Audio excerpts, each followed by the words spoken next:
The satellite feed crackled to life at 3:47 hours, and what Command saw defied everything they thought they knew about war. In the grainy infrared footage, a lone figure moved through the Hindu Kush Mountains with surgical precision, eliminating targets that had evaded entire battalions for months. The timestamp showed it was happening in real time. The figure was small, methodical, and according to the thermal signature, had been moving for 14 hours straight without rest. What Command didn't know yet was that this ghost in their machinery was supposed to be dead. 3 weeks earlier, Captain Lydia Nightingale Kowalski had been listed as KIA after her medical evacuation helicopter went down in Taliban territory. The official report stated no survivors. The wreckage had been located, burned beyond recognition, with no recoverable remains. Her parents received a folded flag. Her unit held a memorial service. Her call sign was retired out of respect. But the woman they buried in absentia was now systematically dismantling an entire terror network from the inside, using nothing but salvaged equipment and a fury that burned hotter than the Afghan sun. The first indication something was wrong came from intercepted Taliban communications. They spoke of a white devil who struck without sound, who knew their language, who treated their wounded before executing their commanders. The reports were dismissed as propaganda until Delta Force operators began finding enemy strongholds cleared out, medical supplies redistributed to local villages, and Taliban leadership eliminated with surgical precision.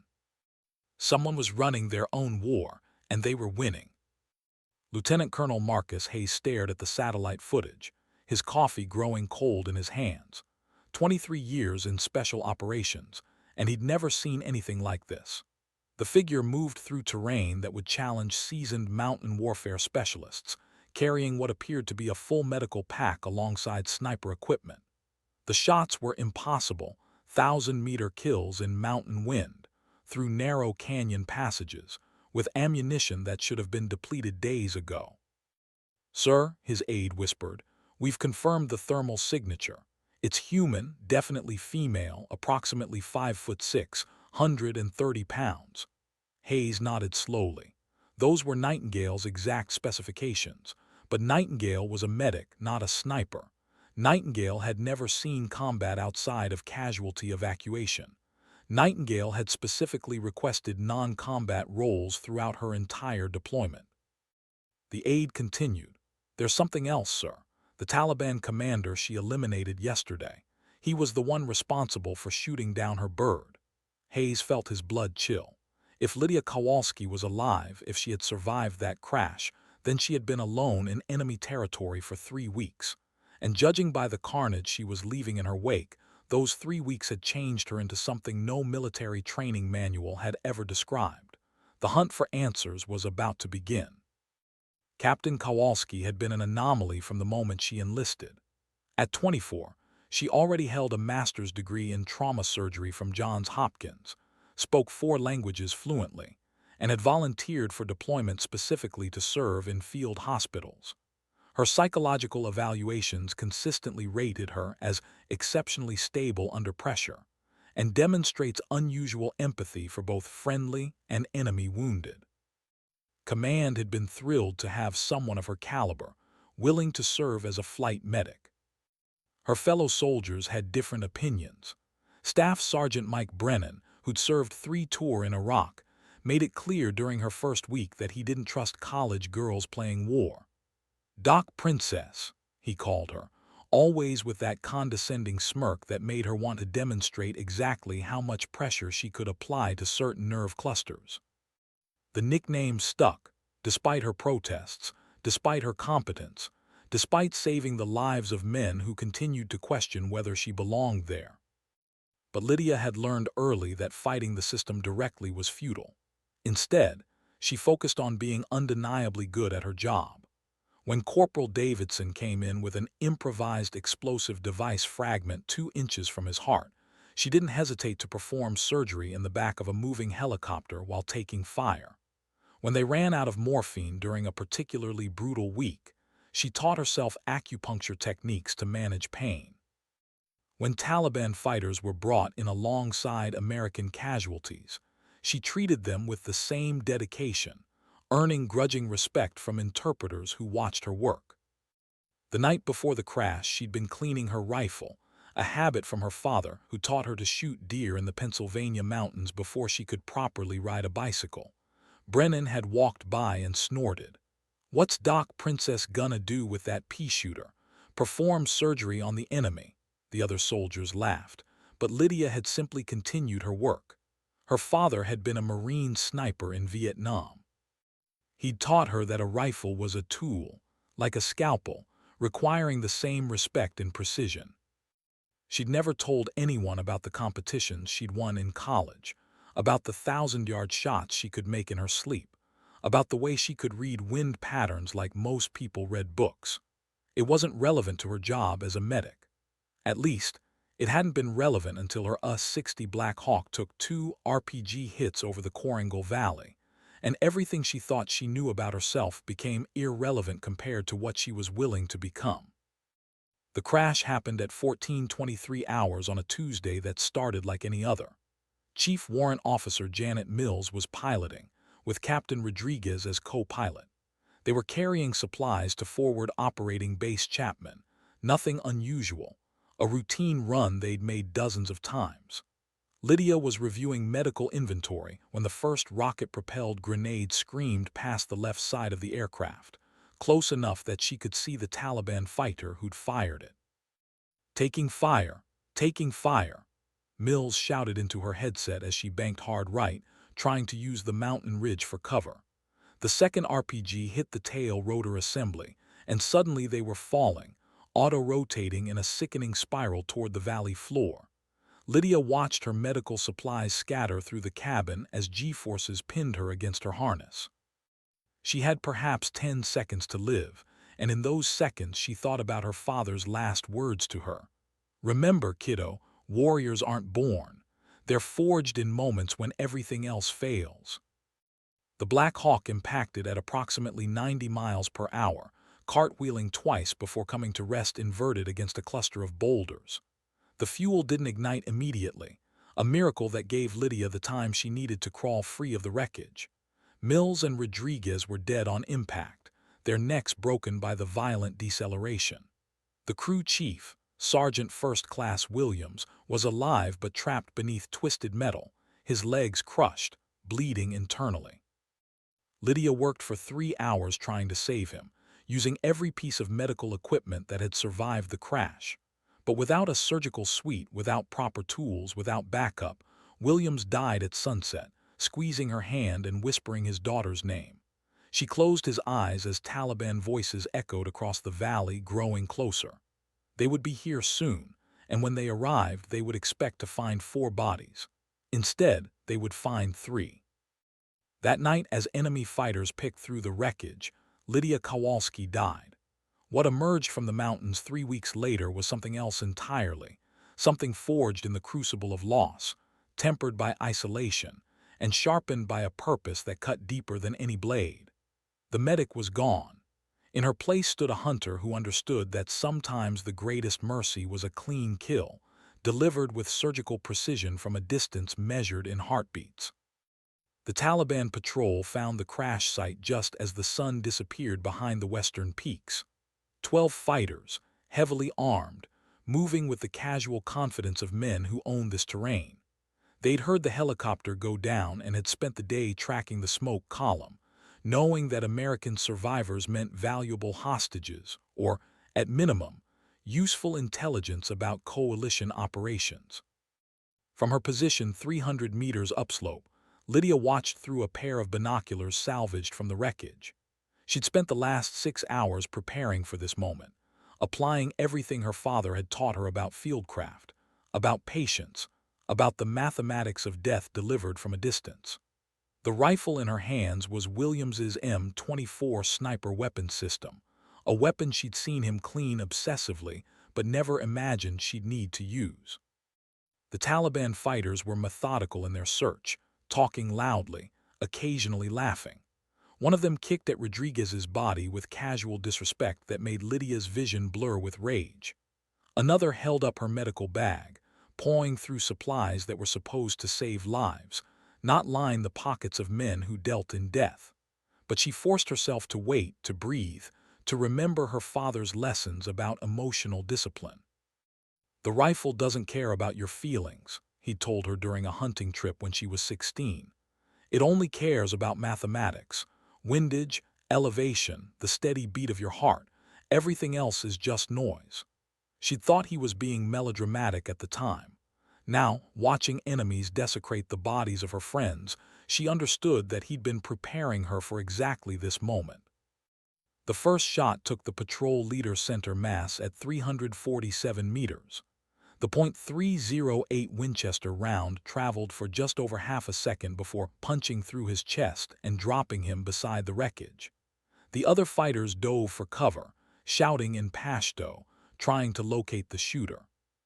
But Lydia was already moving, using techniques her father had learned in the jungles of Southeast Asia and passed down during weekend camping trips that she'd thought were just father-daughter bonding. By the time the Taliban fighters reorganized and began their search, she was 400 meters away and climbing. By dawn, she would be miles distant, carrying only what she needed to survive and wage a war that no military academy had ever envisioned. The medic who'd sworn to first do no harm was gone, replaced by something that would redefine harm as preventing these men from ever touching another innocent life. The mountains of Afghanistan had claimed another American soldier that day, but they'd also given birth to something unprecedented, a ghost who moved between worlds, equally comfortable saving lives and taking them, fluent in mercy and murder, carrying medical supplies and sniper rounds with equal reverence. The Taliban had no word for what Lydia Kowalski had become. In time, they would simply call her Death.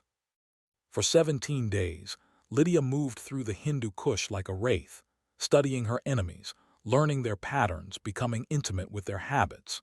She discovered that the Taliban commander who'd ordered the attack on her helicopter, a man called Abu Hakim, maintained a network of safe houses throughout the valley. His fighters rotated between positions on a schedule she began to map with the same precision she'd once used to chart patient symptoms. Her medical training proved unexpectedly valuable for warfare. Understanding human anatomy meant understanding exactly where to place shots for maximum effect. Knowledge of infection and disease taught her how to contaminate water supplies in ways that would disable rather than kill. Her language skills, honed through treating local patients, allowed her to eavesdrop on enemy communications and understand their tactical discussions. But it was the medical supplies that gave her the deepest insight into her enemy's humanity. When she found a Taliban fighter dying from an infected wound, she faced her first real choice. The man was 19, maybe 20, clutching a photograph of what appeared to be his family. He was crying, calling for his mother. Every instinct developed through years of medical training screamed at her to help him. She knelt beside him and examined the wound, a bullet graze that had festered in the mountain air, treatable if she acted quickly. The young fighter looked at her with terror and confusion, probably expecting torture or summary execution. Instead, she cleaned his wound with professional efficiency, applied antibiotic ointment, and bound it properly. Then she spoke to him in careful Pashto, explaining how to change the dressing and warning him about signs of recurring infection. "Why?" he asked, the single word carrying the weight of everything that should have made her his enemy. She considered several answers, because she was a medic, because he was someone's son, because mercy was sometimes more powerful than bullets. Instead, she simply said, "Because you will remember this, and when you do, you will think about whether this war makes sense." She left him there with enough supplies to recover fully, but also with a message carved into the tree beside him in perfect Pashto. "Abu Hakim's American ghost is watching. Send him this message. She is coming for the men who killed her friends. She is coming for justice. Everyone else should go home to their families." The young fighter lived, and word of the encounter spread through Taliban communication networks like wildfire, creating exactly the psychological warfare effect she'd intended. By the end of her third week alone, Lydia had established herself as something between myth and nightmare in Taliban circles. She moved through their territory at will, sometimes healing, sometimes killing, always choosing her targets with surgical precision. The men who directly participated in shooting down her helicopter found themselves eliminated one by one, each death more psychologically devastating than the last. Abu Hakim's lieutenant died from a single shot while eating breakfast, the bullet traveling through a window from an impossible distance. His communications specialist was found dead at his radio post, killed so quietly that the men sleeping 3 feet away never woke up. Each elimination was accompanied by medical supplies left for civilian casualties, creating a calling card that spoke of professional competence rather than random violence. The Taliban began to fracture under the psychological pressure. Some fighters simply deserted, unwilling to face an enemy who seemed to know their every move. Others became paranoid, turning on each other in the belief that they were being betrayed from within. Abu Hakim himself stopped moving between safe houses, effectively trapping himself in a single location while his network collapsed around him. Command intercepted increasingly frantic Taliban communications as the organization tried to comprehend what they were facing. Traditional military tactics were useless against an enemy who struck without warning and disappeared like morning mist. Counter-sniper operations failed because she never shot from the same location twice. Patrols sent to hunt her found only empty mountainsides and the occasional medical cache left for local villagers. Major General Patricia Hendricks stood before the largest tactical display she'd ever seen, watching satellite feeds that showed the systematic destruction of a terrorist network by what appeared to be a single individual.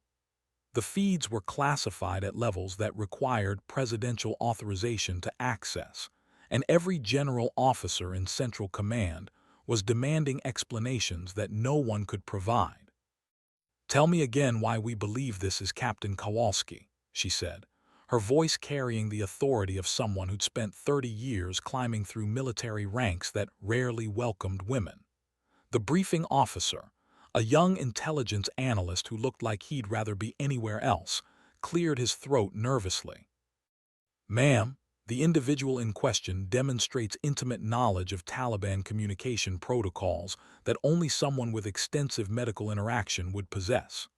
The tactical choices show a combination of medical training and advanced marksmanship that matches Captain Kowalski's background. Most significantly, the psychological profile of target selection indicates a personal vendetta specifically focused on the helicopter attack that killed her unit." General Hendricks nodded slowly. She'd read Kowalski's file thoroughly, noting the discrepancies between her official military occupational specialty and her actual capabilities. The woman had been systematically underutilized, pigeonholed into a role that ignored her full potential. "What's the current tactical assessment of her effectiveness?"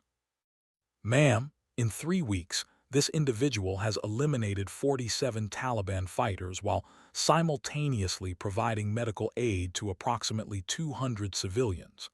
The enemy network in the Korangal Valley has been reduced by 73%. Their communication systems are compromised, their supply lines are disrupted, and their command structure is in complete disarray." The general studied the tactical display, noting the precision of the operations, the strategic intelligence behind each choice. This wasn't random violence or revenge killing. This was warfare conducted at a level that most special operations units couldn't match. "What are our current rules of engagement regarding Captain Kowalski's status?" "Ma'am, officially, she's still listed as killed in action. Any change to that status would require extensive debriefing and psychological evaluation. There are also questions about some of her methods that might not conform to standard military protocols." The analyst was choosing his words carefully, but General Hendricks understood the implication. Kowalski was operating outside the chain of command, outside official authorization, using tactics that might not withstand scrutiny under the laws of armed conflict. but she was also winning a war that conventional forces had been fighting unsuccessfully for over a decade. The secure phone rang at 2:47 hours, pulling General Hendricks from the deepest sleep she'd managed in weeks. The voice on the other end belonged to Admiral James Morrison, chairman of the Joint Chiefs, and his tone suggested that whatever was happening in Afghanistan had just become a matter of national security priority. "Patricia, we need to talk about your ghost in the Hindu Kush. The president wants options, and he wants them yesterday." The admiral's words carried the weight of political pressure that trickled down from levels where military decisions became matters of public perception and international relations. "Sir, Captain Kowalski represents a tactical asset that we've never encountered before.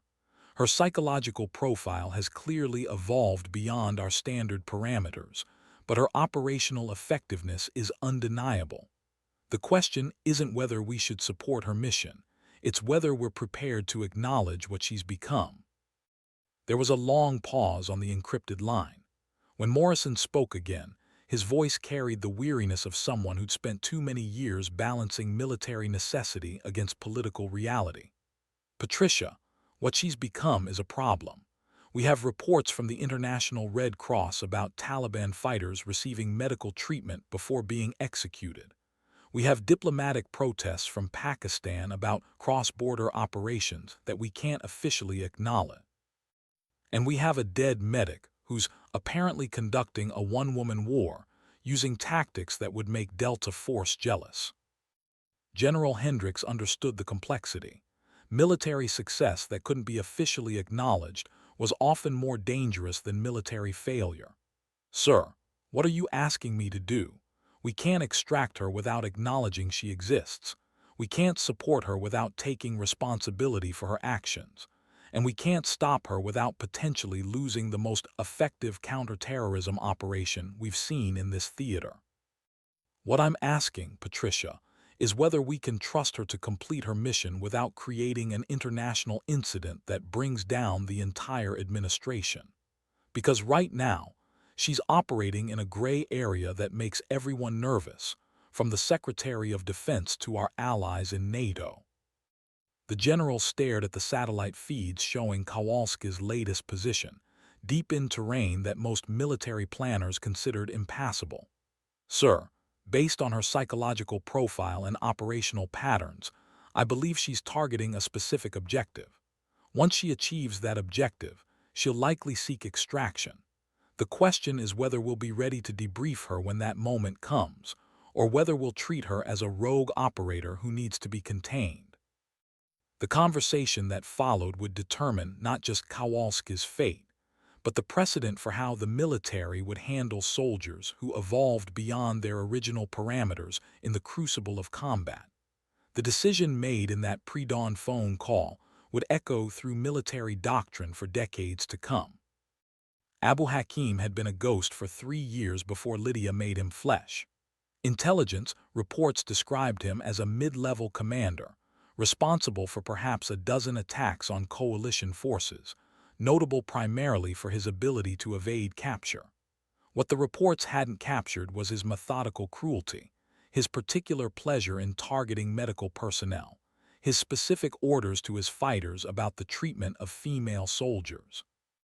Lydia learned these details through careful observation and intercepted communications as she methodically eliminated his network. Each interrogation of dying fighters, each captured communication, each document found in raided safe houses added another piece to the puzzle of who Abu Hakim really was. He wasn't just another Taliban commander. He was a man who had made a career of targeting healers, believing that destroying those who saved lives would break the will of his enemies. The revelation that he had specifically ordered the attack on her helicopter, not because of its tactical significance, but because he'd identified her as a female medic, transformed her mission from personal vendetta to something approaching justice. This wasn't random warfare. It was targeted elimination of someone who represented everything wrong with the conflict, someone whose death would save countless lives by preventing future atrocities.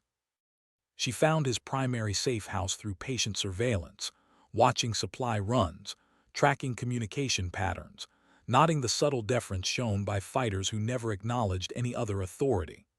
The compound was built into a mountain cave system, naturally fortified, approachable only through narrow passages that provided multiple choke points for defenders. Under normal circumstances, it would require a full company of infantry supported by air power to assault successfully. But Lydia didn't plan to assault the compound. She planned to make Abu Hakim come to her. The plan required her to become bait, to make herself visible in a way that would force him to abandon his defensive position. She began leaving increasingly obvious signs of her presence, creating a trail that led to an abandoned village 3 kilometers from his safe house. The village had been evacuated months earlier after repeated Taliban attacks, leaving behind empty buildings that provided excellent sight lines and multiple escape routes. For 2 days, she prepared the village like a surgeon preparing an operating room, considering every possible variable, planning for contingencies that might arise during the confrontation. She positioned medical supplies where they could be easily accessed, not because she expected to need them for herself, but because she knew that even in war, her nature as a healer would demand that she be prepared to save lives. On the 3rd day, Abu Hakim took the bait. The attack came at dawn, just as Lydia had calculated. Abu Hakim led 12 fighters through the village approaches, moving with the confidence of someone who believed he was hunting rather than being hunted. They advanced in textbook small unit formation, professional and disciplined, exactly as Lydia had hoped they would. Her first shot dropped the point man at 400 meters, a clean kill that immediately forced the other fighters into cover positions she had already mapped. The second shot eliminated their radio operator, cutting their communication with external support. The third shot was deliberately non-fatal, wounding a fighter in the shoulder, a choice that would force his companions to either abandon him or divide their attention between fighting and medical care. Abu Hakim proved to be exactly the leader she had expected him to be. Instead of retreating or calling for reinforcements, he ordered his men to advance, driven by the fury of someone who had spent weeks being systematically humiliated by an enemy he couldn't identify or locate. His tactical decisions were sound, his leadership competent, but he was fighting an enemy who knew terrain he had never properly scouted, using tactics he had never encountered. The battle lasted 6 hours, a careful dance of movement and fire that gradually reduced Abu Hakim's force while driving them toward the specific location Lydia had chosen for the final confrontation. She could have killed them all from a distance, but that would have been murder, not justice. Justice required that Abu Hakim understand exactly who was killing him and why. When the last of his fighters fell, Abu Hakim found himself alone in the village square, wounded but not disabled, facing an enemy who stepped out of concealment with medical supplies in one hand and a rifle in the other. He was younger than she had expected, perhaps 35, with intelligent eyes that showed more curiosity than fear when he realized his opponent was the American woman he had been hunting. "You are the ghost," he said in careful English, his voice carrying a mixture of respect and resignation. "The medic who became a warrior." He was bleeding from a fragment wound to his thigh, painful but not life-threatening, applied with the same surgical precision that characterized all of Lydia's work. "I am Captain Lydia Kowalski, United States Army Medical Corps," she replied in perfect Pashto, her rifle trained on his center mass but her voice clinically professional. "I am the medic from the helicopter you ordered destroyed. I am here for my friends who died in that crash, and for every healer your fighters have killed." Abu Hakim nodded slowly, understanding that this moment had been inevitable from the night her helicopter went down. "Will you grant me the mercy you showed my wounded fighters?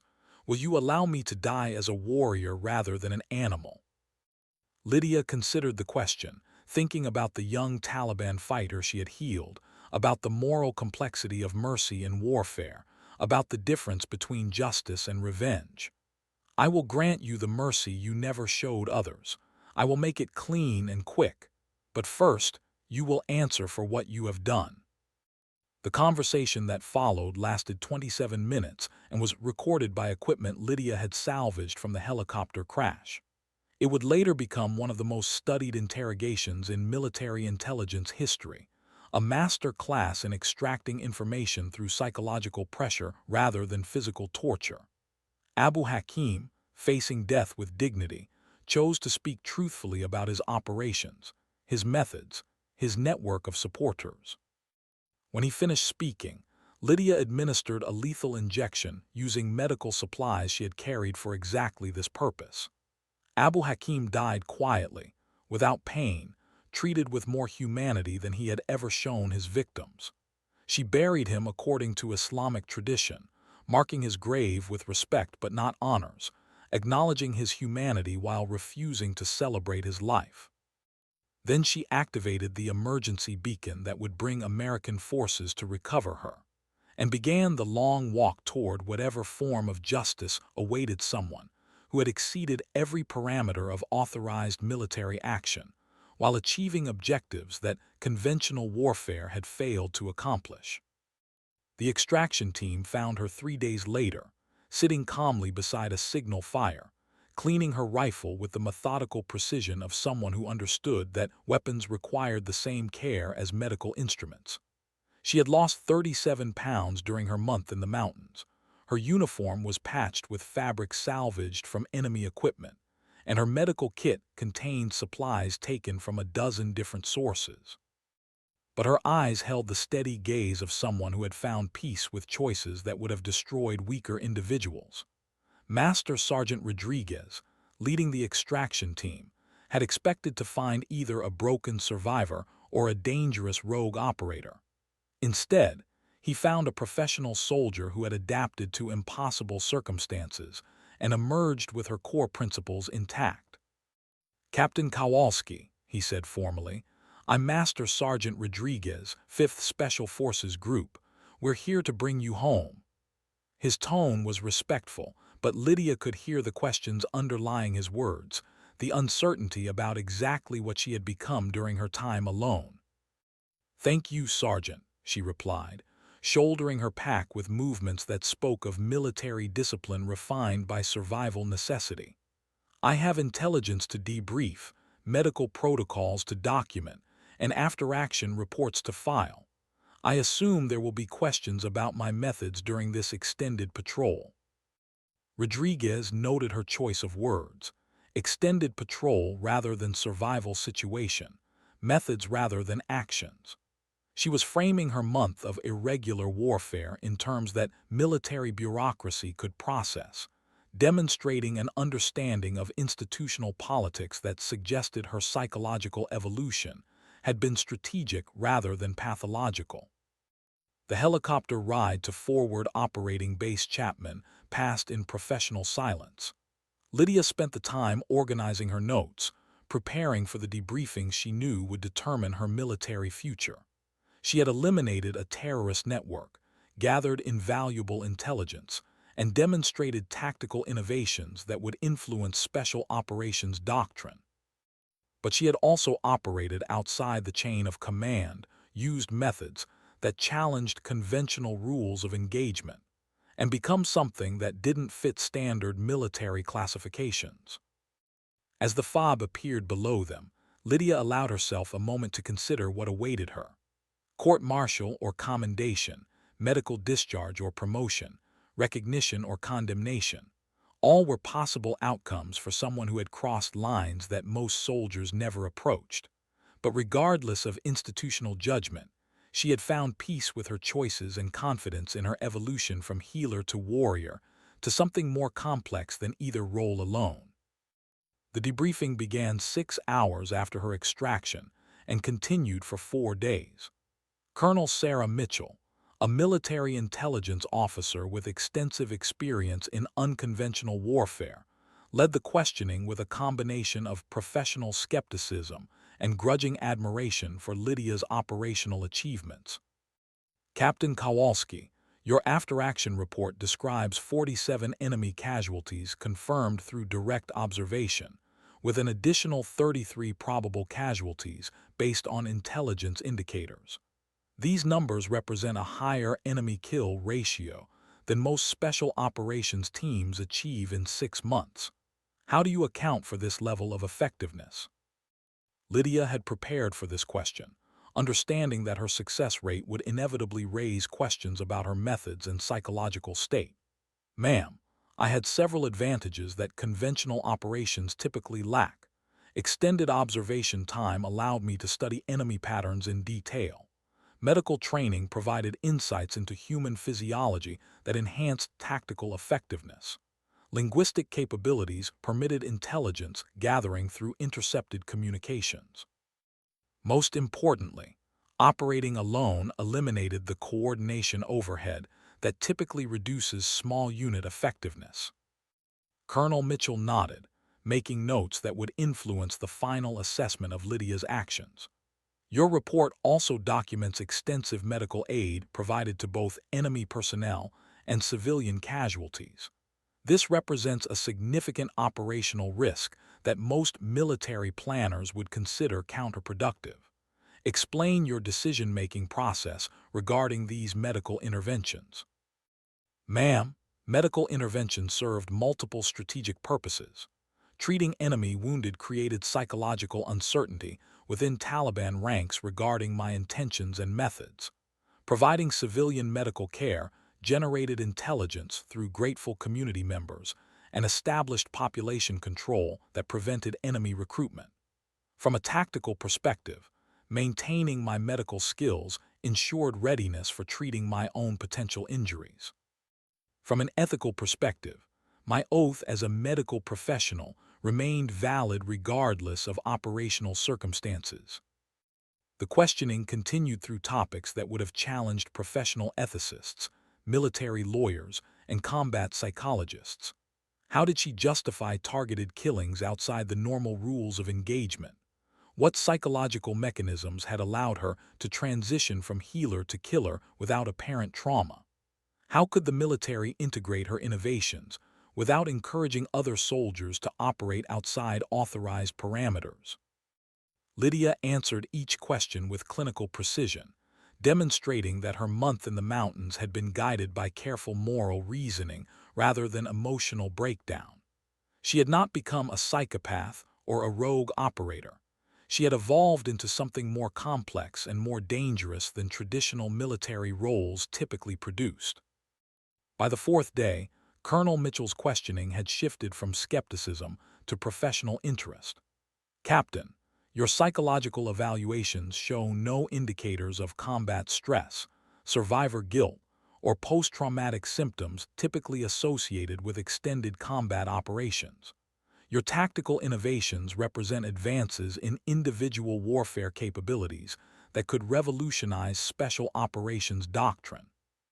Your medical applications in combat environments demonstrate integrated skills that no current military occupational specialty encompasses. Lydia waited for the conclusion she sensed was coming, understanding that her future would be determined by whether the military chose to see her evolution as an asset or a threat. The recommendation of this board is that you be considered for assignment to the Special Operations Command for Advanced Tactical Development, with concurrent enrollment in the Army War College for Strategic Studies. Your experiences represent a case study in adaptive warfare that needs to be preserved and analyzed. However, this recommendation is contingent on your agreement to operate within modified but clearly defined parameters that acknowledge both your capabilities and the institutional requirements of military discipline. The offer represented validation of everything Lydia had become, recognition that her transformation had produced something valuable rather than dangerous. But it also represented a choice between returning to conventional military service or accepting a role that would forever separate her from the normal career progression of Army officers. She accepted without hesitation, understanding that some evolutions could never be reversed, and that her experiences had prepared her for responsibilities that transcended traditional military boundaries. 3 months later, Lieutenant Colonel Lydia Kowalski stood before the first class of students in the newly established Individual Warfare Studies program at Fort Bragg. The promotion had come with her new assignment, recognition that her tactical innovations required appropriate authority to implement effectively. Her students were hand-picked volunteers from various special operations units, men and women who had demonstrated the psychological resilience necessary to learn techniques that pushed the boundaries of conventional military training. "Warfare is not a science," she began, her voice carrying the authority of someone who had tested theories under conditions that most military professionals would never face. "It is an art that requires the integration of technical skills, psychological understanding, and moral reasoning.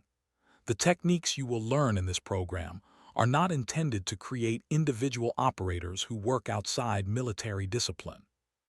They are intended to create soldiers who can adapt to extreme circumstances while maintaining their core professional and ethical standards."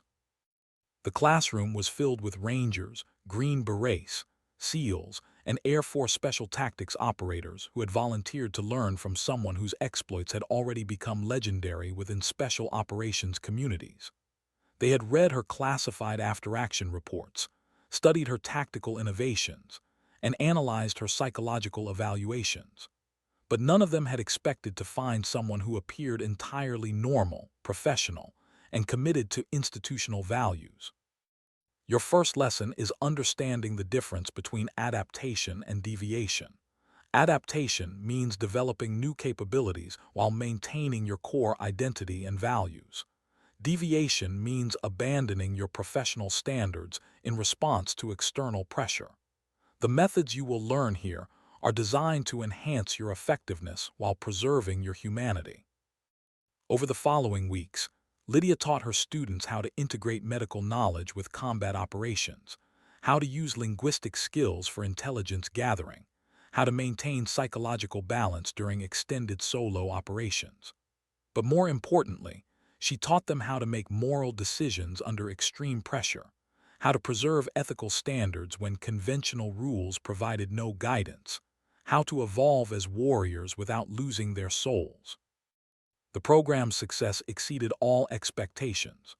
Graduates demonstrated enhanced operational effectiveness while maintaining lower rates of post-traumatic stress compared to conventional special operations training. Their ability to operate independently while remaining connected to larger strategic objectives revolutionized small unit tactics. Most significantly, their integration of medical and combat skills reduced casualty rates for both friendly and enemy personnel. Within 2 years, the Individual Warfare Studies program had become the most requested advanced training in the Special Operations Command, with waiting lists that extended over a year. Lydia found herself promoted to full colonel, assigned to develop doctrine that would influence military training for decades to come. But her greatest satisfaction came from letters sent by former students, describing how her training had helped them navigate moral complexities in combat zones, how her techniques had saved lives, how her example had shown them that strength and compassion were not contradictory qualities in professional warriors. The war in Afghanistan continued, but it continued with soldiers who had been trained to see beyond conventional boundaries, to integrate healing and fighting, to understand that the greatest victory was often measured not by enemies killed, but by lives saved. Lydia had not just survived her transformation, she had used it to transform others, creating a legacy that extended far beyond her individual achievements. The final lesson she taught each class was the most important. You are not just warriors or healers, you are guardians. Your job is to stand between good people and those who would harm them. Sometimes that means fighting. Sometimes that means healing. Sometimes that means making choices that no manual can guide you through. But always, it means remembering that your strength exists to protect those who cannot protect themselves. 5 years after her extraction from the Hindu Kush, Colonel Lydia Kowalski received a package with no return address. Inside was a photograph showing a young Taliban fighter she remembered treating during her month alone in the mountains, now working as a nurse in a Pakistani refugee camp, surrounded by children he was teaching to read. Attached was a note written in careful English. "You were right. This war made no sense. Thank you for showing me there was another way." She kept the photograph on her,